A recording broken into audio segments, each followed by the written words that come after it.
ఈ హిందీ అనువాద గ్రంథ రచయిత అనువాదకులు అయినటువంటి డాక్టర్ మరింగంటి లక్ష్మణాచార్యులు గారిని ఆహ్వానిస్తున్నాను.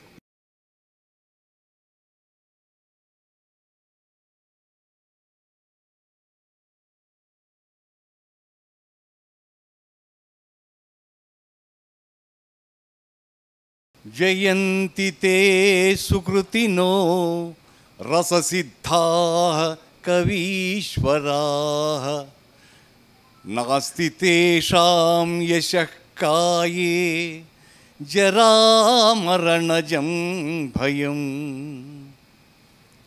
मंच को नमन. सभा में उपस्थित साहित्य प्रेमियों, कवियों, लेखकों का अभिनंदन करता हूं.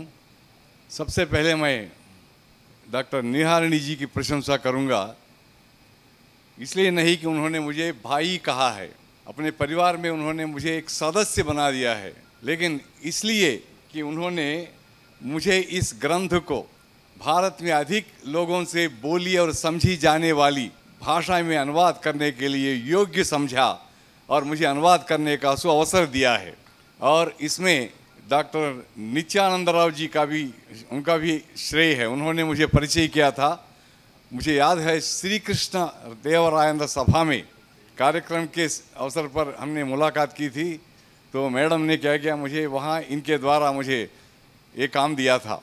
डॉक्टर शेषगिरी राव जी को जन्म देकर न केवल उनके जन्म स्थल ने गर्व का अनुभव किया है, वे ऐसे चित्रकार हैं, कलाकार हैं, जिसे अभी अभी इन्होंने कहा था, केवल कवि ही, कवीश्वर ही रससिद्ध नहीं, चित्रकार भी हैं. तो इसमें कलाकार सभी आ जाते हैं. तो श्री शेषगिरी राव जी ऐसे महान कलाकार हैं जिन पर तेलंगाना ही नहीं, भारत ही नहीं, संपूर्ण विश्व गर्व करता है. ऐसे महान कलाकार हैं इन्होंने. मुझे याद है, मैं एक बार आदरणीय गोपी जी के घर गया था.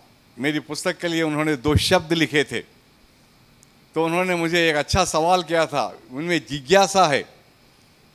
क्या सा हिंदी में एक गाना है, दिल के झरोकों में तुझको बिठाकर, एक है ना, ये झरोका क्या होता है, उन्होंने पूछा मुझे. झरोकों में बिठाना क्या है? क्या ये खिड़की है या कुछ और है? क्या है ये झरोकों में बिठाना? क्या है ये गाना? समझ नहीं आया. जुलूस जब निकलता है ना, पहले राजा महाराजा के ज़माने में महारानियाँ ऊपर बैठती थी, जिनको लोग नहीं देख सकते थे, लेकिन वो लोग सभी को देख सकते हैं. तो उन्होंने मुझे उस शब्द का अर्थ पूछा था, गवाक्षम, तेलुगु में कहते हैं गवाक्षम. और मैंने जब वे वीसी थे, उनके पास गया था, सर आपका जलगीतम मैं हिंदी में अनुवाद करना चाहता हूँ. तो उन्होंने कहा, आप देर से आए तो, और डॉक्टर माणिक्यांबा ने दे दिया, वो कर रही हैं, आपको श्रम करने की आवश्यकता नहीं है, बोले थे. तो इस तरह वे बड़े सहृदयी हैं. आजकल ऐसे नेता थे, पहले भी आज भी हैं, लेकिन किसी नेता के बारे में, महान व्यक्ति के बारे में उनके बहू ने कुछ लिखा हो ऐसा कहीं नहीं है. तो ऐसे महान लोग बहुत थे, नेता थे, लेकिन किसी बहू ने पता नहीं क्यों आज तक नहीं लिखा था. अपने पिताजी के बारे में लिखा, भाई के बारे में लिखा, ससुर के बारे में नहीं लिखा है. तो डॉक्टर निहारिणी जी ने भी क्या ऐसा किया था. उन्होंने एक स्वाद न भुंजीता, एक सूक्ति है संस्कृत में, एक मधुर वस्तु, मधुर पदार्थ जब आपको मिलता है उसे अकेले मत खाना. एक स्वाद न भुंजीता. क्या आपने कोई ऐसी चींटी को देखा क्या, या कौवे को जो अकेले बैठकर खाता हो? नहीं है. तो इनको ऐसा लगा कि हम इसको बांटेंगे. और हमारे शेषगिरी राव जी ने भी जिसको देखा था उसको उन्होंने चित्र का रूप दे दिया. वास्तव में कवि क्या करता है, कवि या लेखक कानों से देखता है, आंखों से सुनता है.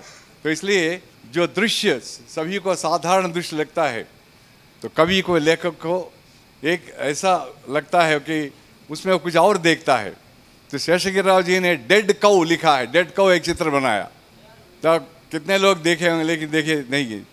और उन्होंने कुत्ते को देखा, और जितने भी खंडहर हैं, पहाड़ हैं, पत्थर हैं, उनको भी उन्होंने रूप दे दिया था. उनकी आंख अलग होती है, जैसा कि अभी इन्होंने श्री गोपी जी ने कहा था. तो मुस्लिम जंग, उन्होंने क्या किया था, प्रतिभा को प्रोत्साहित करने वाले अवश्य होते हैं। भगवान के घर में देर है अंधेर नहीं है। तो संघर्षमय जीवन बिताया था शेषगिरी राव जी ने। और इस पुस्तक के लिए अगर पुस्तक शरीर हो तो तिलक एक है इसमें, तिलक जैसे तिलक जितनी सुंदरता देता है। महाकवि दाशरथी, बिरदुराजू जी, नारायण रेड्डी जी, सी नारायण, तीनों ने मिलकर आशु रूप में एक शीर्ष पद्य इन पर लिखा था। तो तीनों का वह पद्य इन्होंने उसमें उल्लेख, उनका उल्लेख है, बहुत सुंदर पद्य है उन्होंने लिखा था। और जब मैंने इसका अनुवाद प्रारंभ किया था कई समस्याएं आईं, क्योंकि अभी इन्होंने कहा था कि अनुवाद करना कोई सरल काम नहीं है। 300 ऐसे शब्द हैं, मूल शब्द संस्कृत में एक है लेकिन उसका अर्थ तेलुगु में अलग, हिंदी में अलग है। मातृभाषा का प्रभाव नहीं पड़ना चाहिए। जब हिंदी में बोलते हैं लिखते हैं तो हिंदी में लिखना चाहिए। जैसे उद्योग है, उद्योग हमारे तेलुगु में अलग है, हिंदी में अलग। तो इस तरह कुछ शब्द ऐसे होते हैं जो संपूर्ण भारत में। तो पहले मैं उनकी प्रशंसा करता हूँ कि उन्होंने इसको सबके साथ बांटना चाहा है। और उपनिषद का एक है, समानो वाकुति समानो हृदयानि वहा, सभी के साथ।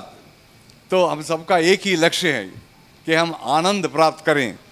तो कला का मतलब केवल मनोरंजन नहीं है मित्रों, समाज को जागृत करने का है, प्रदर्शन करने है, मार्गदर्शन करने का है।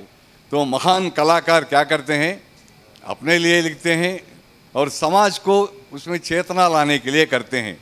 शेषगिरी राव जी भी तो आभूषणों के बारे में, जिन्होंने जूते बनाए थे ना, उसमें जो आभूषण देखने के लिए दूर दूर तक चले जाते थे, काकतीय वरंगल में जाते थे और उस मूर्तियों में जो सुंदर गहने हैं, गहनों के बारे में किया था।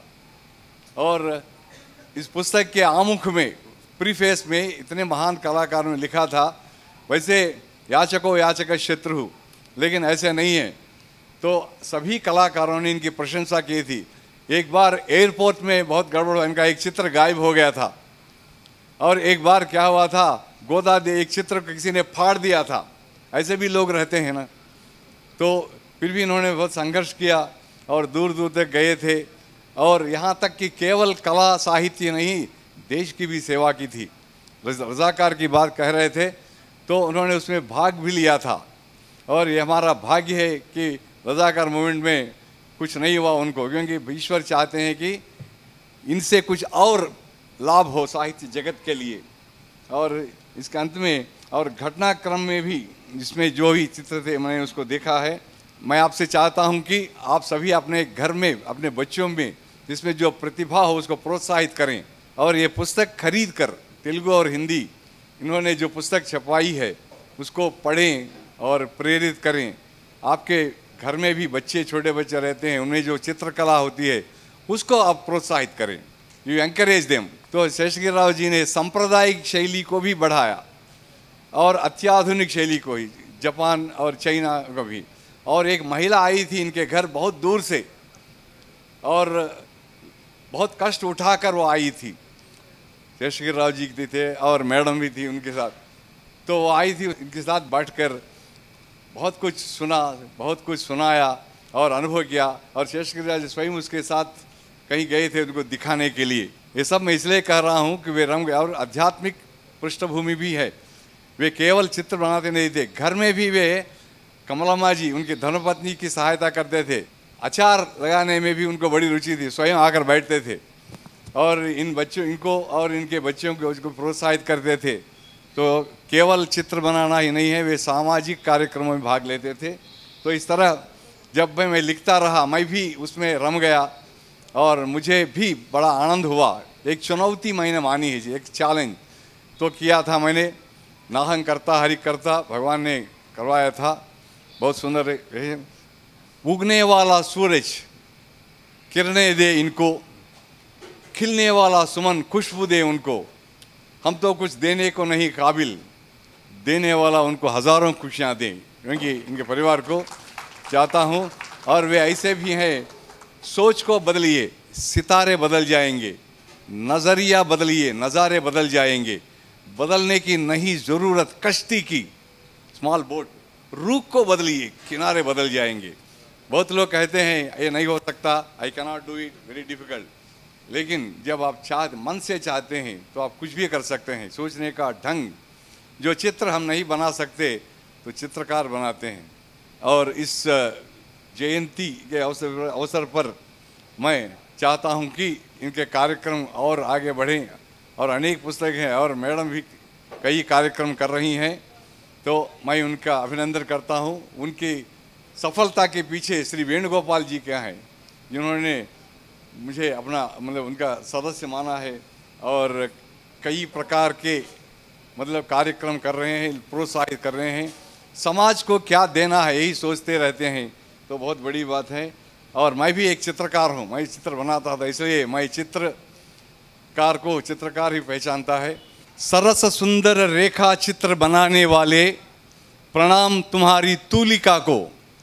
अप्सराओं को धरती पर खड़ा करने वाले, हे जादूगर प्रणाम तुमको।